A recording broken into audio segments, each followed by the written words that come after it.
সুপ্রিয় দর্শক, আসসালামু আলাইকুম। আমি আফরোজা খান চট্টগ্রাম থেকে বলছি। আফরোজা ব্লগে সবাইকে শুভেচ্ছা জানাচ্ছি। আশা করি সবাই ভালো আছেন এবং সুস্থ আছেন। আলহামদুলিল্লাহ, আমি অনেক ভালো আছি। তো চলে আসলাম নতুন আরেকটা ভিডিও নিয়ে।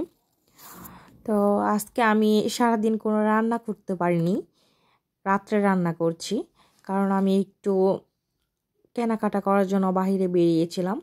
যেহেতু জানুয়ারি মাস চলে এসেছে, তো বাচ্চাদের স্কুলের কিছু কেনাকাটা বাকি ছিল, কারণ স্কুলের ড্রেসটা চেঞ্জ করা হয়েছে। তো আগে যেই কালারের ড্রেসগুলো ছিল ওইটা এখন আর হবে না, নতুন করে চেঞ্জ করা হয়েছে আর কি, পাল্টানো হয়েছে ড্রেসগুলো কালার। তো তার জন্যই আর কি কিছু ড্রেস, তারপর স্কুল ব্যাগ তো প্রতি বছরই লাগে বাচ্চাদের, কারণ বাচ্চারা দেখা যায় যে যত দাম দিয়েই নেওয়া হোক না কেন নষ্ট করে ফেলে। আর নতুন বছরে বাচ্চারা বায়না থাকে যে নতুন ব্যাগ নিয়ে স্কুলে যাবে। তো তার জন্যই আর কি নতুন ব্যাগ, তারপর স্কুল ড্রেস, বাচ্চাদের জুতা আর কি, স্কুল জুতা সব কিছুই কেনাকাটা করার জন্য আজকে একটু আর কি শহরে গিয়েছিলাম। তো সব কিছু কেনাকাটা করে বাহিরেই দুপুরের খাবারটা খেয়েছি, কারণ আমরা গিয়েছি যে 12:30টার দিকে। তো কেনাকাটা করার আগে ওইখানে পৌঁছাতেই আর কি লাঞ্চের সময় হয়ে গেছে। তো আমরা সবাই মিলে আর কি বাহিরে খেয়ে তারপর কিছু কেনাকাটা করতে করতে মানে অনেকটা সময় চলে গিয়েছে, কারণ এতগুলা জিনিস কিনতে ঘোরাফেরা, ছোট বাচ্চা নিয়ে অনেকটা টাইম চলে গিয়েছে। বাসায় ফিরতে ফিরতে মাগরিবের আজানের অনেক পরে, মানে এশার আজানের সময় বাসায় এসেছি। তো আমরা একটু আবার কেনাকাটা করার পর ওর ফুপুর বাসায় গিয়েছিলাম, কারণ ওর ফুপু একটু অসুস্থ। তো ভাবলাম যেহেতু শহরে এসেছি আর যেখানে আমরা গিয়েছিলাম ওইটার পাশেই আর কি ওর ফুপুর বাসা। তো কথা হয়েছিল মোবাইলে আগের দিন যে ওর ফুপু অসুস্থ। তো ভাবলাম যে এক কাজে দুই কাজ হয়ে যাবে, এখানে শহর থেকে আমরা কেনাকাটা করে তারপর ওর ফুপুকে দেখে তারপরে বাসায় এসেছি, তার জন্য একটু লেট হয়ে গেছে আরও বেশি। তো এগুলা শুধু বাচ্চাদের ব্যাগ, স্কুল ব্যাগ বা জুতা এগুলাই না, ছেলের জন্য একটা গাড়িও কিনতে গিয়েছিলাম। তো গাড়িও কেনা হয়েছে ছেলের জন্য। তো এই তো সব মিলিয়ে আর কি শহরের একটু কাজ ছিল, তো তার জন্যই আর কি গিয়েছি সবাই মিলে। তো তা রান্না করছি বাসায় এসে। তো রান্না কিন্তু সকালে করিনি, আর আসার সময় কিন্তু মাছের বাজারটাও করা হয়েছে, কারণ ওইখানে একটা আর কি আমি যেইখান থেকে মাছ নিই, ফিশারি গার্ডের ওইখান থেকে, তো ওইখানের মাছগুলো কিন্তু অনেক ফ্রেশ পাওয়া যায়, ফরমালিন মুক্ত। ওইটা আর কি যেই পেজ থেকে আমি মাছ নিই ওই পেজে দোকানটা আর কি ওই শহরের ওই দিকে। তো ওইখান থেকে মাছও নিয়ে আসা হয়েছে, তো মাছগুলো একদম কাটিয়ে নেওয়া হয়েছে। তো ওই মাছটাকে রান্না করছে, এটা রুই মাছ ছিল 3.5 কেজি। তো ওই মাছটাকে রান্না করে নিলাম রাত্রে। আর ভাজি করব পেঁয়াজ কলি দিয়ে, বেগুন দিয়ে একটা ভাজি করব ডিম দিয়ে আর কি। তো জানুয়ারি মাসটা আসলেই খরচ দ্বিগুণ পরিমাণে বেড়ে যায় আর কি। যাদের বাচ্চারা স্কুলে লেখাপড়া করে, দেখা যায় যে স্কুলে যারা কিন্ডারগার্টেনে পড়ে যে বাচ্চারা, ওদেরকে নতুন করে আবার এক ক্লাস থেকে আরেক ক্লাসে যখন উঠে উপরের ক্লাস, তখন আর কি ভর্তি করাতে হয় প্রত্যেক বছরই। তো তারপর এই ড্রেসের ব্যাপার আছে, তারপর স্কুল ব্যাগ, স্কুল জুতা, তো সব মিলিয়েই কিন্তু খরচটা বেড়ে যায়। মানে ডিসেম্বর মাসের শেষ হতে না হতে জানুয়ারি মাস আসলেই খরচ দ্বিগুণ পরিমাণে, মানে বছরে প্রত্যেক মাসে যেই আর কি খরচটা হয়, ডিসেম্বর মাস বা জানুয়ারি মাস আসলে তারও দ্বিগুণ পরিমাণে আর কি খরচ বেড়ে যায়, কারণ বাচ্চাদের জন্য আর কি, যাদের ফ্যামিলিতে বাচ্চা আছে যারা লেখাপড়া করে। তো এইটাই আর কি।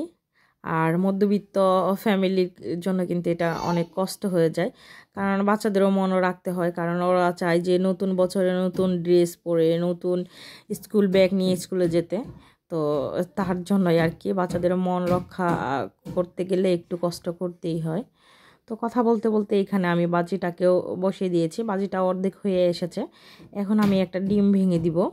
তো রাত্রে আজকে রুই মাছ দিয়ে টমেটো রান্না করলাম, আর এইখানে পেঁয়াজ কলি, বেগুন আর কাঁচা টমেটো দিয়ে একটা ভাজি করছি। এই ভাজিটা খেতেও কিন্তু ভীষণ মজা হয়। তো শর্টকাটে 2টা রান্না করে ফেললাম। তো রান্না করে তারপর আর কি রাত্রের খাবার খাবো। তো রাত্রের খাবারটা কিন্তু আমরা দেখা যায় যে 11:30 12টা বেজে যায় খেতে খেতে। তো রান্না শেষ করতে করতে 10টা বেজে গিয়েছে। তারপরে কিন্তু খেতে আরও অনেকটা টাইম আর কি বাকি আছে, যেহেতু আমরা রাত্রে দেরি করে খাবার খাই। তো আসার পর আবার কিছু হালকা পাতলা নাস্তা করা হয়েছে, তারপর আপাদের বাড়িতেও নাস্তা করা হয়েছে। তো এই তো ভাজিটা হয়ে এসেছে। এখন আমি 1 চা চামচ জিরা গুঁড়ো দিয়ে দিলাম, ভাজা জিরা গুঁড়ো। তো এই ভাজা জিরা গুঁড়ো ভাজির মধ্যে দিলে কিন্তু অনেকটাই ভালো লাগে, সুন্দর একটা গ্রান আসে। আর যেহেতু ডিম দিয়েছি তো এখানে তো ভাজা জিরার গুঁড়ো দিতেই হবে। তো আমার এই তো ভাজিটাও হয়ে এসেছে। এখন আমি আর কি ভাজিটাকে নামিয়ে নিব। ধনেপাতা দিব না, কারণ মেয়ে ধনেপাতা খায় না, বড় মেয়ে। তো ওইটা দিলে ও আর ভাজিটা খাবে না। তো তার জন্য আর কি ধনেপাতা দিলাম না, ধনেপাতা দিলে আরও একটু ভালো লাগতো। এই তো ভাজিটা হয়ে এসেছে, এখন আমি আর কি তুলে নিচ্ছি। তো এটা হওয়ার পর আর কি রান্নাটা শেষ করে আমি কিছু আর কি পেঁয়াজকলি সংরক্ষণ করে রাখবো সারা বছরের জন্য। সারা বছর না, রোজার জন্য, যেহেতু সামনে আর কি রমজান মাস চলে এসেছে। তো কিছু পেঁয়াজকলি দেখা যায় যে সংরক্ষণ করে রেখে দিলে তো তখন রোজার মধ্যে কাজে লাগবে আর কি, রমজান মাসে পেঁয়াজু বা পাকোড়া খাওয়ার জন্য কাজে লাগবে। আর পেঁয়াজকলিটা কিন্তু বাংলাদেশে সবসময় পাওয়া যায় না। তো এই তো পেঁয়াজকলিটাকে আমি সুন্দরভাবে পরিষ্কার করে ধুয়ে নিয়েছি, মানে গোটা গোটা আস্ত অবস্থায় ধুয়ে নিয়েছি। কাটার পর ধুলে দেখা যায় যে ওটা একদম পানি দিয়ে বরফ হয়ে যাবে, আর ফ্রিজে রাখলে ওটা বরফ জমে যাবে। তো আমি প্রথমে পেঁয়াজকলিটাকে ধুয়ে নিয়েছি, ধুয়ে তারপর পানিটাকে ঝরিয়ে নিয়েছি খুব ভালোভাবে। এখন আমি একটু বড় বড় সাইজ করে এটাকে কেটে নিব। এটা সবজির জন্য কেটে রাখবো আর কি, সবজির জন্য একটু বড় বড় করেই কেটে রাখছি। আর যেটা আমি পাকোড়া বা ভাজি টাজি বা চানা বুট আছে যে ওইটার মধ্যে দিব, ওইটা একটু ছোট ছোট করে কাটবো। তো পেঁয়াজ কলি দিয়ে কিন্তু খাবার রান্না করলে অনেক ভালো লাগে, সেটা সবজি হোক বা যেইটাই হোক না কেন, চানা বুট বা পাকোড়া বানালেও কিন্তু অনেক ভালো লাগে। তো অনেকে আবার এটা পছন্দ করে না, আমার থেকে খুবই ভালো লাগে। তো এই তো আমি আস্তে আস্তে এটাকে কেটে নিচ্ছি, বসে বসে কেটে নিয়ে তারপর আর কি বক্স ভরে রেখে দিব। পেঁয়াজ কলিটা এত ঝাঁজ ছিল, আমার চোখ দিয়ে পানি পড়তেছিল।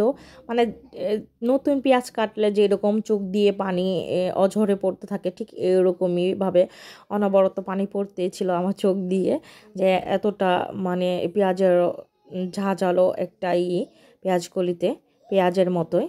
তো এই সবজিটা আর কি পেঁয়াজকলিটা দিয়ে যদি আপনার সবজি হোক বা তরকারি হোক রান্না করেন, তাহলে কিন্তু আপনার পেঁয়াজটা একটু কম লাগে।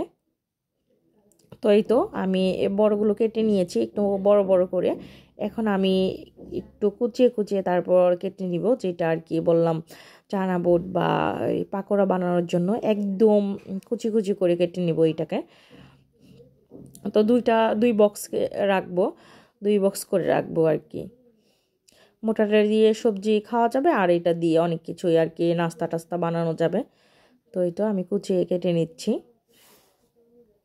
ততক্ষণ পর্যন্ত যারা যারা আমার ভিডিওটি দেখছেন, প্লিজ আমার ভিডিওতে একটা লাইক দিয়ে দিবেন, আর আমার চ্যানেলটাকে সাবস্ক্রাইব করে দিয়ে আমার পাশেই থাকবেন। তাই তো ছোট ছোট করে কাটাও হয়ে গেছে। এখন আমি এটাকে বক্স ভরে রেখে দিব। চাইলে কিন্তু আপনারা পলি ব্যাগে করেও এটাকে রাখতে পারেন, অনেকে জিপ্লোমা ব্যাগ আছে ওইটাতে করে রাখে।